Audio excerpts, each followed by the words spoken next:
Yemen del Norte, que bombardeó a los yemeníes del norte porque los hutíes, los de Ansarolá, en solidaridad con los palestinos de Gaza, cuando estaba siendo bombardeada por Israel con bombas americanas de precisión, por cierto, pues decidieron atacar el tráfico marítimo en el Mar Rojo, en el Golfo de Adén, en el Océano Índico, en el estrecho que une el Mar Rojo con el Océano Índico, Golfo de Adén, el estrecho de Bab el Mandeb o Puertas del Llanto en árabe, y ahí pues entonces los hutíes usaron todo tipo de armas probablemente desarrolladas por Irán y transferidas a ellos, como incluso vehículos de superficie no tripulados explosivos, kamikaze. ¿Qué es eso? Pues digamos lo más simple, lanchas kamikaze no tripuladas. Y aparte de drones kamikaze y misiles balísticos antinavío, creo que de corto alcance, etcétera. Y eso es lo que podría dar Irán a Venezuela. No lo tienen una capacidad, que yo sepa, Venezuela no tiene una capacidad como los de Yemen del Norte para atacar a las fuerzas navales americanas. Pero volviendo a tu pregunta, sí, puede haber intervención americana, sí, pueden bombardear.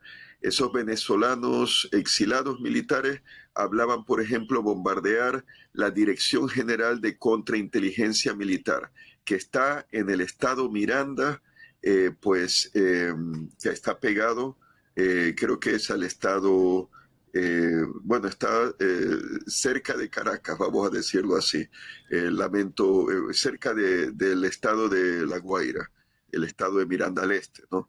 Y ahí parece que está en una población, que no recuerdo el nombre, está la sede de la contrainteligencia militar. Eso podría ser un blanco.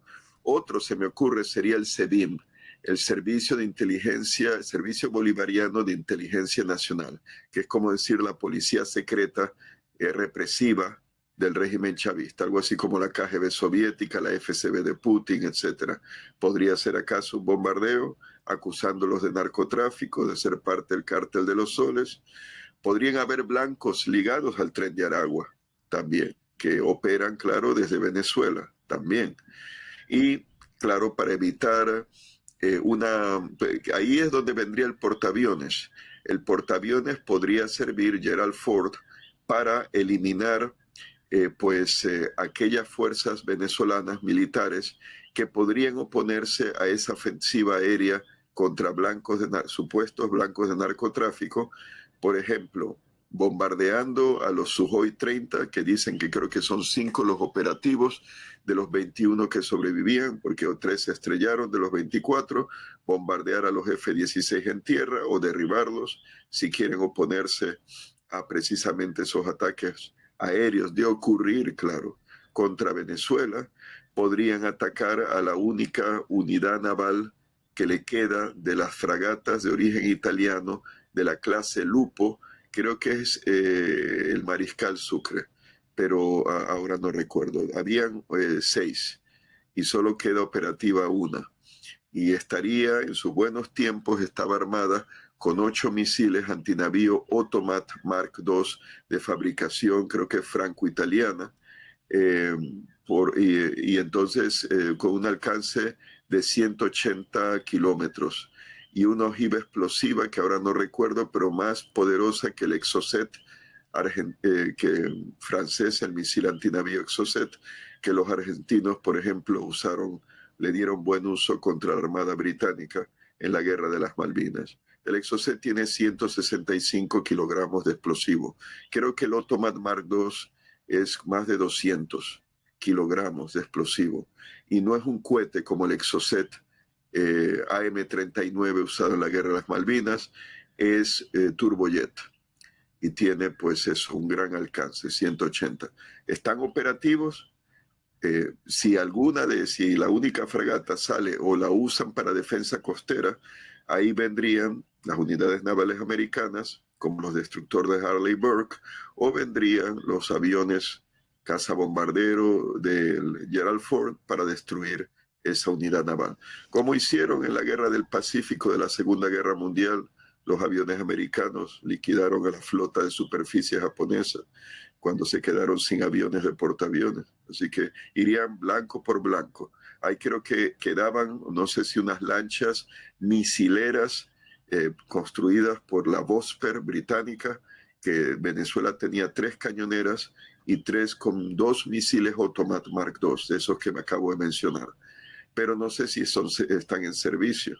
Y de salir, las lanchas rápidas tienen muy poca defensa antiaérea, serían destruidas fácilmente. Pero hay una cosa que debo de decir.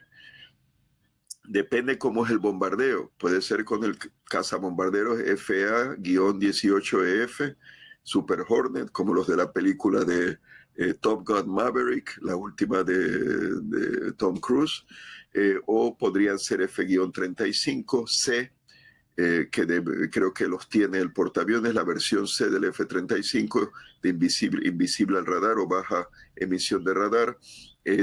Tiene más alcance que la de la Fuerza Aérea Americana, la versión F-35A, y claro, la versión de la Infantería Marina, la F-35B, de despegue y aterrizaje vertical, que por tener ese motor de turbina para despegue o aterrizaje vertical detrás del compartimento de la cabina del piloto, le quita espacio para más combustible. O sea que el alcance del F-35B, como los que creo que están operando desde la base aérea de Roosevelt Roads, son de poco alcance. Tendrían que recibir reaprovisionamiento aéreo. Pero los F-35C, que presumo que hay en el portaaviones Gerald Ford, por ser también el más moderno, esos tienen más alcance, o alas más grandes también, que la versión de la Fuerza Aérea, la F-35A y la F-35B de la Infantería Marina. O sea que hay esas opciones, pero hay otras opciones. Y el ejército americano y la infantería marina se están entrenando ya, por informes de noticias, la revolución militar moderna de la guerra de Ucrania. ¿A qué me refiero? Uso de drones. Drones FPV kamikaze. Claro, esos drones por lo general no tienen mucho alcance. Podrían ser usados si tienen una plataforma cercana. No necesitarían lanzar bombas de precisión muy caras, sino estrellar esos drones con explosivos contra los lanzadores de misiles antiaéreos, como lo que la OTAN llama SA por Surface to Air, superficie aire, antiaéreos, SA-17 creo que le llaman Grizzly, como esos osos de Alaska y de Norteamérica y del Canadá, los Grizzlies. Bueno, SA-17 Grizzly, que lo llaman los rusos Buk, Buk-M2, creo, M2E por exportación. Y los ha mostrado por La Guaira. Bueno, estrellan un dron de esos como los ucranianos siguen haciendo contra las defensas antiaéreas rusas y los destruyen o los dejan inutilizados. Podrían también cargarse a los lanzadores de defensa antiaérea y antimisil pesados que Hugo Chávez adquirió de Rusia, los S-300VM. El lanzador creo que es sobre orugas. La OTAN les llamaba a finales de los años 80, sobre todo en esos informes que publicaba el Pentágono, el Soviet Military Power, poderío militar soviético. El último de ellos fue en el 91 y fue reducido porque, claro, caía la Unión Soviética. Ya después de eso no se publicaron más una vez que cae la Unión Soviética. Pero la OTAN les llamaba y les llama SA- según la versión 12A, Gladiador, o la SA-12B Giant, que es gigante. Y el alcance máximo de uno de los misiles, 200-250 kilómetros, podría derribar a un misil balístico de alcance medio. Los misiles balísticos de alcance medio, que bueno, Estados Unidos de momento no los tiene, si bien recuerdo, no los tiene todavía. Pueden lanzar misiles cruceros, pero por el tratado ese del cual se salió Trump, pueden tenerlos ya porque el tratado se lo impedía, misiles balísticos de alcance corto, medio, intermedio, de entre 500 y 5.500 kilómetros, lanzados de tierra. Estaban prohibidos por ese tratado INF de 1987 entre Reagan y Gorbachev, pero se han salido. Trump se salió primero en su primera presidencia, Biden no lo renovó y Putin pues creo que ha decidido pues no seguir con ese tratado para ellos construir sus misiles, como el famoso Oryezhnik, que parece que bueno, no parece, usaron un prototipo contra Ucrania, creo que contra la ciudad de Dnipro, que era antes Dniepopetrovsk, por el río Dnieper, y ese misil parece que su nombre verdadero no es Oryezhnik, es Keder.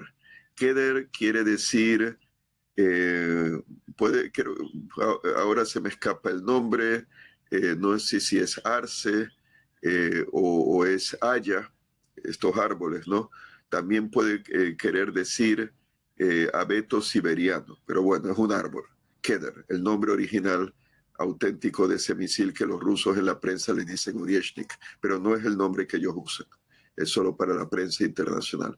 Oryezhnik o Keder tendría un alcance de hasta 5.000 o 5.500 kilómetros de alcance intermedio. Le dicen alcance medio, pero es más que alcance medio. Alcance medio, un misil balístico de alcance medio, para que sepan los que no lo saben, es entre 1.000 kilómetros y 3.000 kilómetros de alcance.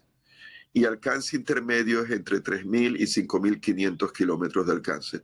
Y más allá de 5.500, 5.500 para arriba, ya es un misil balístico intercontinental. Entonces, bueno, ese misil que tiene Venezuela podría servir, y claro, si lo lanzan contra un B-52H o un bombardero estratégico B-1B, como los que se han acercado a la costa de Venezuela, pues como para amedrentar a Maduro y a su régimen, podrían lanzarlo contra esos, pero estos probablemente contarían con contramedidas electrónicas para confundir el sistema guiado, pues habría que ver, y Estados Unidos no, si se dispone a bombardear suelo venezolano, no va a dejar ninguna defensa antiaérea de misiles intacta, al menos de corto o medio alcance, porque hay misiles antiaéreos que dijo Maduro, tienen los IGLA, IGLA creo que ese, los IGLA, que IGLA quiere decir en ruso aguja, IGLA S me parece que eran, pues son de alcance corto, son lanzados por un soldado, es lo que llaman MANPADS en inglés, Man Portable Air Defense System. Y tienen, pues, no sé si dijo 600 o qué, ya, pero tendrían que 5.000. volar 5 kilómetros, ¿no? 5.000 metros, 5.000 metros, No, eso. no, no, me refería a la cantidad de misiles que él dijo que tenía. De misiles, 5.000, ya. Sí, pero el blanco tendría que volar bajo. Y ya sabrían los americanos que el ejército bolivariano y otras fuerzas como la Guardia Nacional, hasta la milicia bolivariana, podrían contar con esos lanzadores. Habrá que ver si Rusia, China dan misiles de corto alcance también. Irán creo que produce sus versiones, pero habrá que ver, ¿no? Si realmente Rusia ayuda al régimen de Maduro, porque hay retórica, sí, condenan las acciones de Trump, pero otra cosa es que les ayuden con armamento. Quien Y más podría dar, dime, sí, no, sí, no, sí, no, sí. básicamente la pregunta que quería hacerle, y era la pregunta clave, y sé que esta noche tenemos mucho menos tiempo, así que aprovecho. Eh, Profesor, ¿por qué los países aliados de Estados Unidos están distanciándose, como el Reino Unido planteando que no le van a compartir inteligencia? Obviamente Colombia sabemos por qué.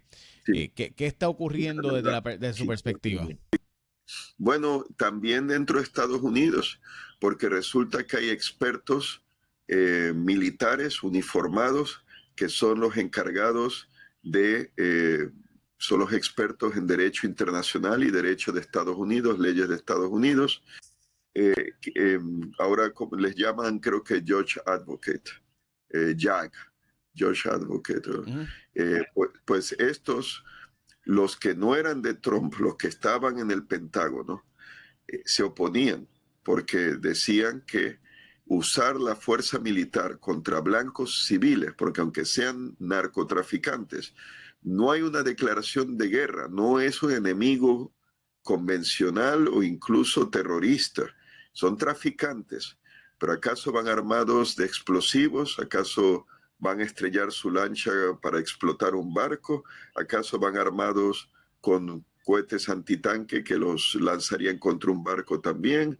No, lo que hacen es entregar la carga. Sí, potencialmente son criminales, pero no son combatientes, no son enemigos militares.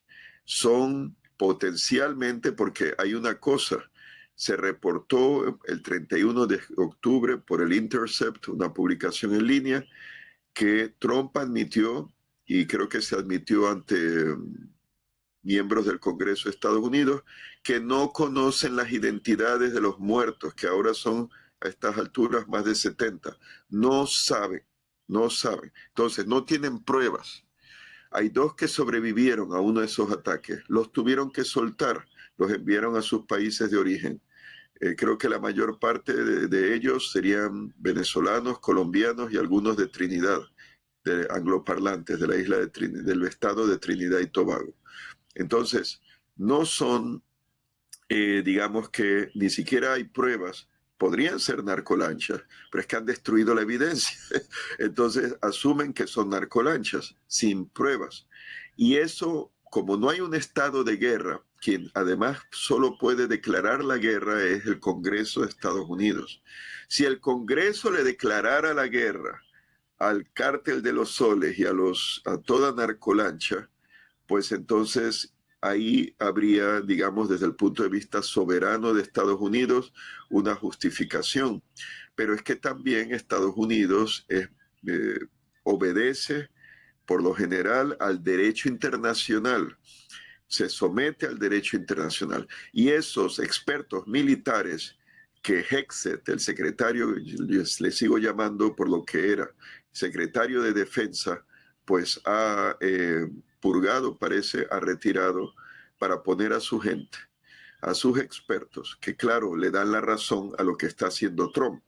Muy conveniente. Entonces Trump y Hegseth, y si Marco Rubio ha tenido que ver con la cadena de mando, él también potencialmente podría ser un día imputado, porque lo que están haciendo, al no haber un estado de guerra, las víctimas no son, esas explosiones no son crímenes de guerra, porque no hay guerra, son simplemente crímenes, ejecuciones extrajudiciales, porque no ha habido un juicio. Precisamente si son civiles, hay que detenerlos, hay que someterlos a juicio, y si resulta que efectivamente estaban llevando drogas, narcóticos, pues sometidos a juicio, se les condena y a prisión, y se confisca la evidencia, se es destruida, etcétera. Pero no como están haciendo ahora. Y estas personas, Donald Trump, Hegseth, el mismo jefe del Mando Sur, que había sido miembro de las Fuerzas Especiales, ahora se me olvida su nombre, pero el jefe del Mando Sur, alguien que aprueba estos actos, porque el anterior, que creo que era un militar americano de color, fue destituido o renunció, porque no estaba de acuerdo con estos actos. Claro, están en contra de la ley. Entonces, la ley de Estados Unidos. Y si es derecho internacional, como Estados Unidos no ha repudiado ese derecho internacional, es ley de Estados Unidos también. No hay que olvidarlo. Y Trump no va a estar para siempre. Así que, pues, le espera a Trump y a los suyos, si un demócrata quiere hacerlo, claro.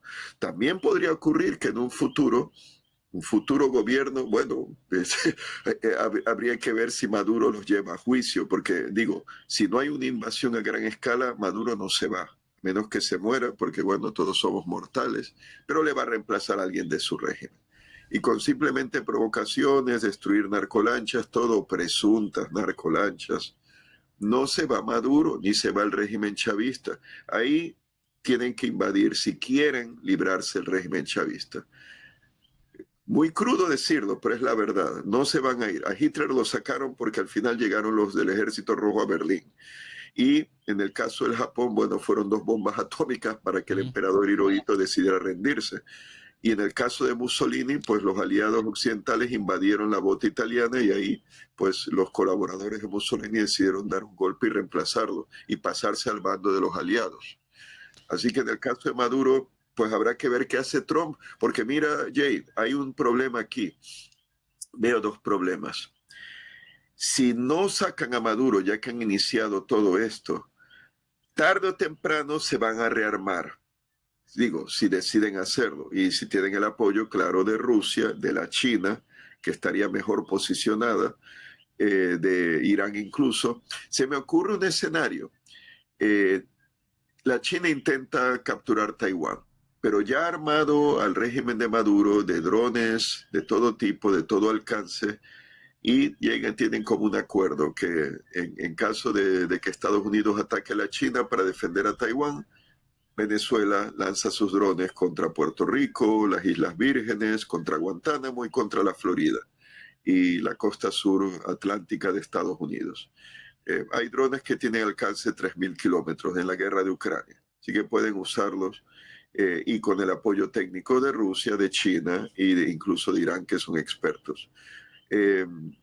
La gobernadora Jennifer González llegó a burlarse, claro, de las yolas de Maduro, que qué van a hacer. Ojo, bueno, no es tan gracioso. Y claro, hay que ver si los chavistas lo hacen, pero si no hacen nada, pues no pasa nada.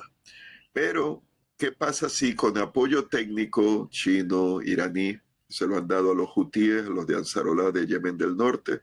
Los rusos que ya tienen drones de esos kamikaze, aprendieron de los ucranianos. Los ucranianos tienen el bebé marino, el Sea Baby. Sea Baby o bebé marino puede llevar una carga explosiva, es una lancha rápida no tripulada, kamikaze. Los japoneses las tenían en la Segunda Guerra, pero eran tripuladas, eran kamikazes auténticas. Esta, por la tecnología moderna, es no tripulada. Y una carga explosiva de 850 kilogramos. Para que tengan una idea, pues la carga explosiva de un torpedo alemán como el SUT, creo que es Surface Underwater Torpedo, es de doble uso, un submarino lo lanza alemán, de fabricación alemana, que han exportado muchos, y puede atacar un blanco de superficie o un submarino enemigo. Y ese tiene una ojiva, una carga explosiva de 260 kilogramos. Bueno, bebé marino, 850. O creo que 6 ojivas termobáricas que tienen gasolina, entonces al estallar se esparce en microsegundos en el aire y se prende la llama y con el oxígeno aumenta el poder explosivo de la explosión. O sea que es una gran explosión. Y bueno, bebé marino tiene una velocidad máxima como de 47 nudos, creo. 90 kilómetros por hora, creo que es 47 nudos. Un nudo es una milla marítima por hora. Es la medida de velocidad del sector marítimo. Y ¿qué más? Alcance, 1.000 kilómetros. Bueno, a Ponce serían 820 kilómetros, imagino, yendo en línea recta. A Roosevelt Roads, a Ceiba, desde Isla Margarita, hay más distancia, 1.200 y pico de kilómetros. Hay otro más pequeño, otra lancha de esas kamikaze ucranianas, Magura, creo que V5. Magura V5 tiene una carga explosiva, creo que de 300 y pico de kilogramos. La velocidad es menor, como 42 nudos, el otro es 47 nudos, y el alcance es menor, creo que son 500 kilómetros, 600, ahora no recuerdo, pero se pueden alterar.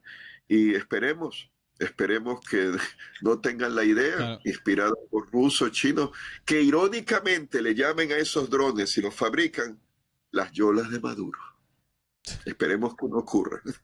Pues les doy un ejemplo.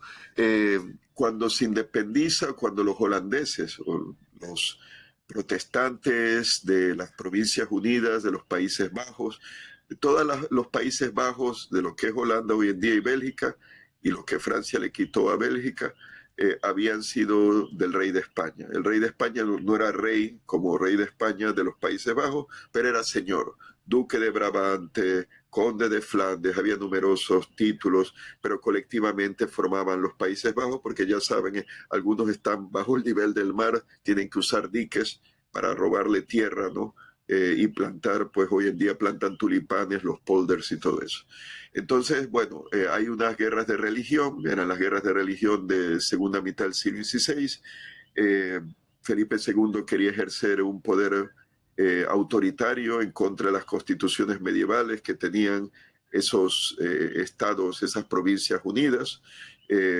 Llegó el Gerald Ford. Profesor, gracias por estar con nosotros. Este es el arte de la guerra. Hoy tenemos con nosotros al profesor Layo Sazdi León Borja. Como saben, el probablemente destructor más impresionante del mundo, el portaaviones más impresionante del mundo, está en el Caribe, ya cerca de la zona. ha roto relaciones Colombia. En síntesis, están pasando cosas que pudieran dar a entender para muchos que algo va a ocurrir, más serio de lo que ha pasado, pero no sé. Profesor, de verdad, ¿usted piensa que va a haber un evento mayor o esto que estamos viendo es realmente, de nuevo, es una guerra psicológica, una guerra mental, pero no es real? Jefe del Mando Sur, el almirante Stavridis, que después fue jefe del Mando Europeo de Fuerzas Americanas en Europa, si bien recuerdo, y después fue comandante supremo de Fuerzas Aliadas de la OTAN en Europa, el SACEUR, Supreme Allied Commander Europe. Bueno, él le entrevistaron y llegó a decir que se intentaría presionar psicológicamente al régimen chavista para que Maduro salga del poder, pero daba a entender, si bien recuerdo lo que dijo, que estaría descartada una invasión, una intervención terrestre estilo en grande, claro, pero como la invasión de la isla de Granada de 1983, que en inglés le llaman Grenada, pero fue un nombre dado por los españoles, Granada, y luego la invasión de Panamá de 1989, diciembre, que ahí para sacar a Noriega intervinieron como 26,000 tropas americanas. Entonces Stavridis hablaba en términos de que, bueno, dando a entender, si bien recuerdo, que había como pues un límite, ¿no? Un límite, sin decirlo, sería una intervención militar terrestre, pero hablaba en términos, si bien recuerdo, de bombardear, de intervenir contra laboratorios de la droga, pistas de aterrizaje clandestinas, y yo había leído que había como 3 escenarios que creo que se habían barajado por la administración Trump. El primero, fuerzas especiales americanas interviniendo en Venezuela, actos de sabotaje, incluyendo, según se ha reportado, unidades de la CIA, de la Agencia Central de Inteligencia, operando en Venezuela para desestabilizar al régimen. El segundo escenario creo que era, si bien recuerdo, creo que ahora no sé si eran ataques selectivos contra, como he mencionado, bases aéreas clandestinas de narcoavionetas, vamos a llamarlo así, puertos de narcolanchas, almacenes de droga, laboratorios, y pues de haber alguna instalación de valor estratégico, que eso no lo dijo Stavridis, pero fue un militar retirado venezolano entrevistado por ese artículo que leí hoy, que él hablaba, el militar retirado venezolano, sin duda de la oposición, que pues sí que el régimen de Maduro se aprovecha del narcotráfico para financiarse, o sea, ganar dinero de manera ilícita, beneficiarse, ¿no? Y que hay sin duda depósitos de droga, de cocaína, porque parece que la droga que va a Venezuela, que sería el papel del cártel de los soles, el llamado cártel de los soles, que así Estados Unidos llama a ese grupo de oficiales de alto rango de las Fuerzas Armadas venezolanas, que incluiría también al presidente de Venezuela, ¿no? Actual Maduro, presidente, vamos a decir, de hecho, porque no sería legítimo a su elección, pero que serían miembros de este cártel de los soles, que lo había sido antes Hugo Chávez, y que estarían, pues, al parecer, su ruta de tráfico no es tanto Estados Unidos, sino Europa, a las Antillas Menores y a Europa. Y me imagino que de las Antillas Menores a Europa también, porque claro, hay posesiones británicas, hay posesiones holandesas, los departamentos de ultramar franceses de Guadalupe y Martinica, las islas, por ejemplo, y entonces los holandeses tienen, por ejemplo, a San Eustaquio, Sant Marten, que creo que comparten esa isla San Martín, otro nombre dado por los españoles, pues creo que la comparten, creo que con Francia. Pero bueno, esa sería, digamos que, según leí, la mayor amenaza del cártel de los soles, tráfico de cocaína, más que de fentanilo, cocaína, que vendría de Colombia y de allí a mercados europeos o de las Antillas Menores. Me imagino que para distribuirla, venderla a turistas que fuesen allí a esas islas, asumo, especulo, ¿no? Eh, entonces, el tercer escenario, si no me equivoco, el segundo eran ataques selectivos, eh, y bueno, los ataques a las narcolanchas, sin duda, presuntas narcolanchas. El tercero sería una intervención terrestre limitada, ocupar pues supuestamente los desembarcaderos, los puertos clandestinos de la costa, desde donde saldrían las presuntas narcolanchas y los depósitos de droga. Según el militar venezolano, uno de los militares venezolanos retirados que fue entrevistado, cerca de las pistas de aterrizaje clandestinas y cerca, me imagino, también de los puertos de las narcolanchas, sean en Venezuela u, ojo, sea en Colombia también, porque creo que la mayor parte salen de Colombia, quizá no todas las bombardeadas, que creo que han sido 19 destruidas y más de 70 muertos por las fuerzas americanas, no las fuerzas armadas, pero que cerca de esas pistas de aterrizaje clandestinas hay depósitos de cocaína, de droga, que los tienen listos para ser embarcados en las avionetas. Así que eso sería un blanco y podrían intervenir tropas. ¿Quién sabe si Trump o Marco Rubio o Hexet, el secretario, se hace llamar secretario de guerra, secretario de defensa de Estados Unidos, pues se acuerdan de la película con Harrison Ford basada en la novela de Tom Clancy, el que escribió la famosa novela La cacería del Octubre Rojo, The Hunt for Red October, en la otra novela suya que era Clear and Present Danger, en que el presidente de Estados Unidos, que por cierto lo pusieron con un parecido facial a George H.W. Bush, envía tropas especiales, tropas del ejército especiales americanas, que eran todos hispanos, hispanoparlantes, los infiltran en Colombia para llevar a cabo ataques como destruir bases ocultas, un laboratorio bajo tierra, según la película, claro, que la destruyen con explosivos, o pintan un blanco en una reunión de narcotraficantes colombianos con un láser, lo pintan para que un F-18 desde un portaaviones bombardee el vehículo y claro, sería una bomba de gran poder explosivo, que sería 900 kilogramos, 2000 libras, ¿no? Están, por ejemplo, el Joint Direct Attack Munition, las JDAM o JDAM.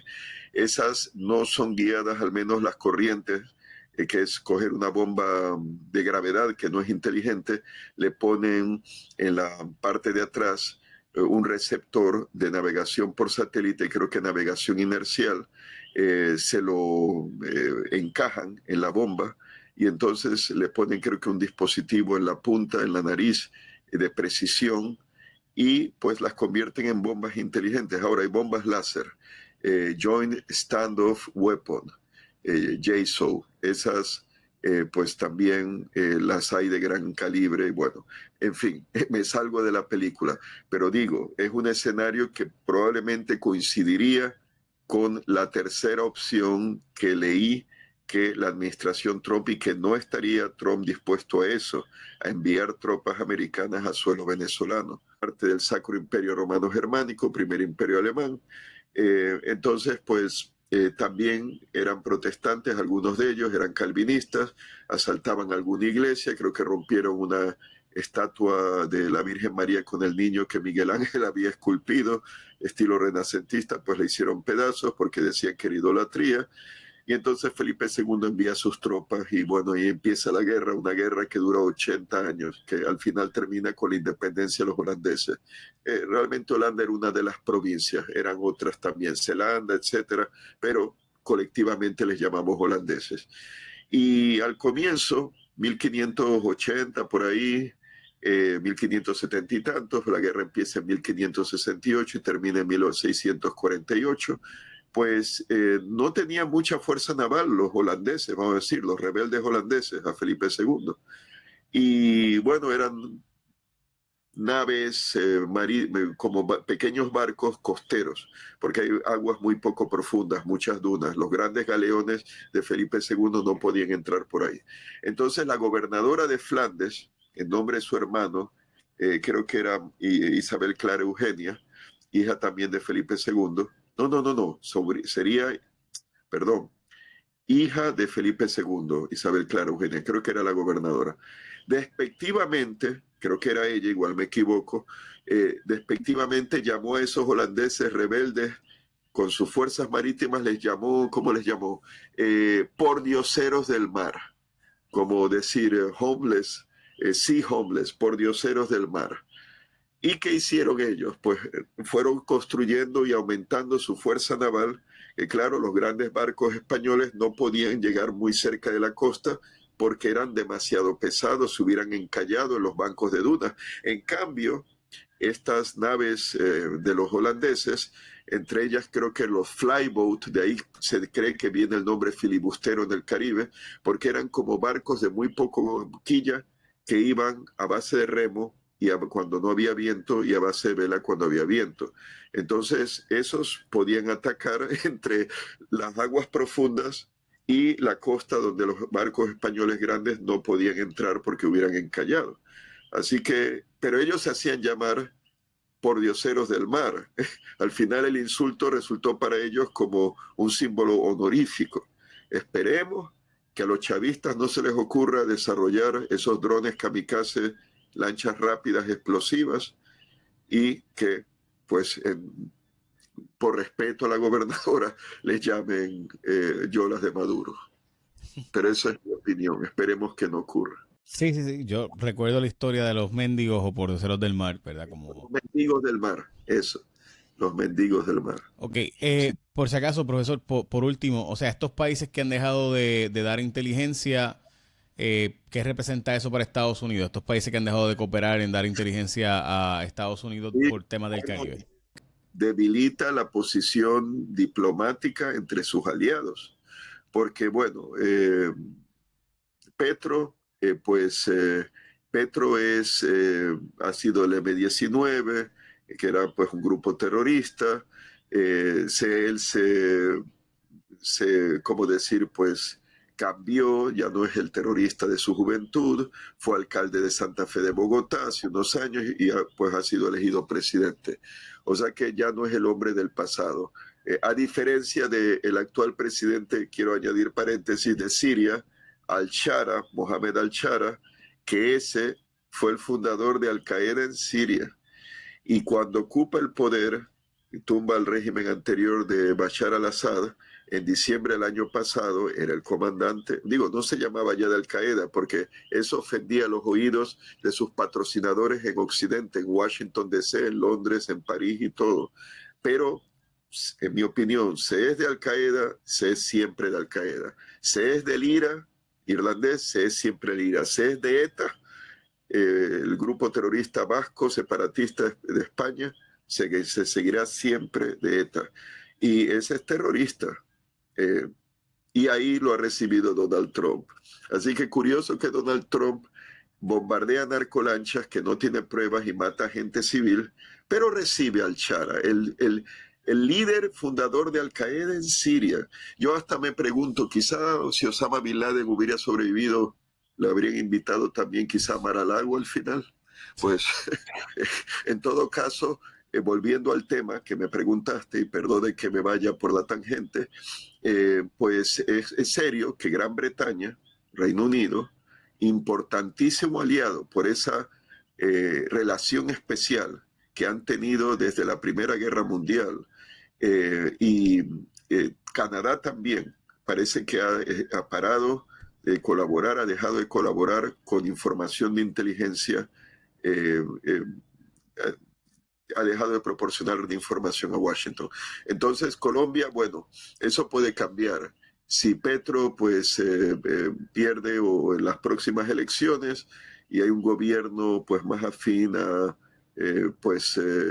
Uribe, el antiguo presidente colombiano, conservador de derecha, pues se volverá, o como el anterior presidente a Petro, se volverá a la colaboración de inteligencia.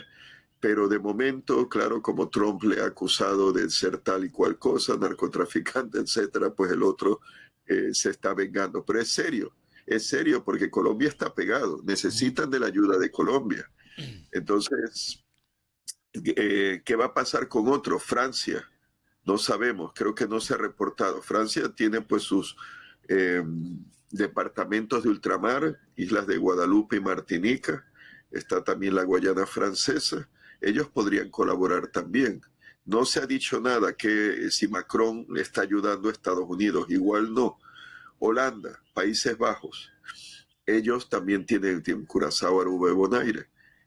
Si los Países Bajos, Holanda, decide parar su colaboración, no olvidemos el Alto Tribunal de La Haya, Tribunal Internacional creo que por crímenes de guerra. Bueno, esto no es una guerra, no es crimen de guerra, pero se podría alegar que son crímenes contra pues el derecho internacional, son ejecuciones extrajudiciales. Un futuro gobierno colombiano podría llevarlos quizá probablemente de izquierda, no conservador, no de derecha, a juicio ante un tribunal, Corte Penal Internacional, a Estados Unidos, a Donald Trump, a Marco Rubio, si Marco Rubio ha tenido que ver con las decisiones de esto, probablemente no.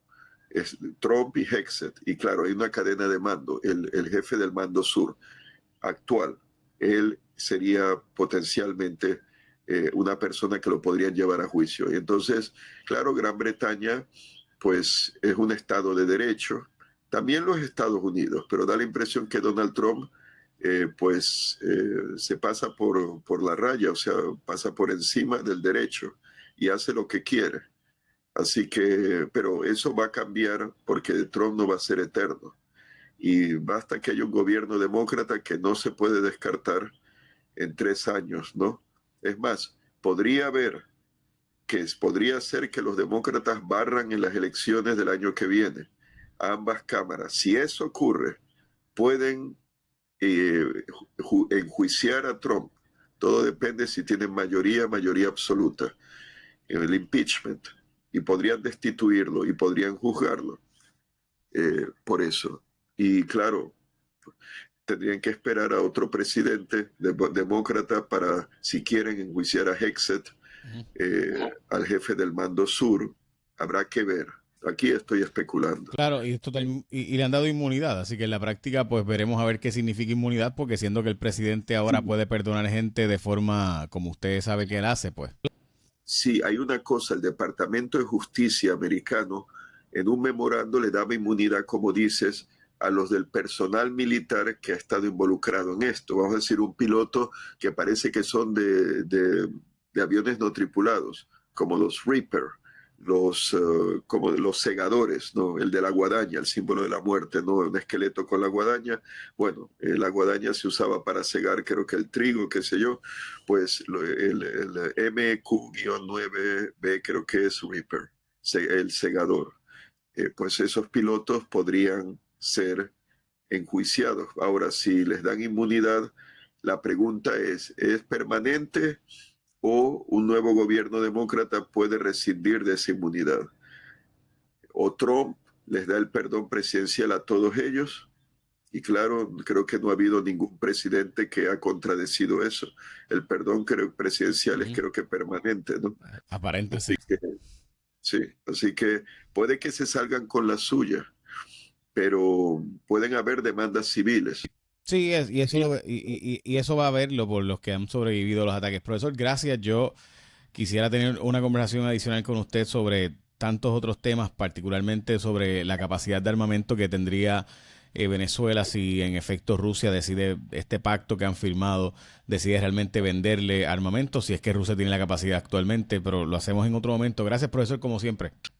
Sí, bueno, siempre un placer, ¿no? Gracias a ustedes. Gracias, Buenas profesor. noches. Layo Saddi León Borja, El Arte de la Guerra, en mi canal de YouTube, Jay Fonseca PR. Gracias, profesor.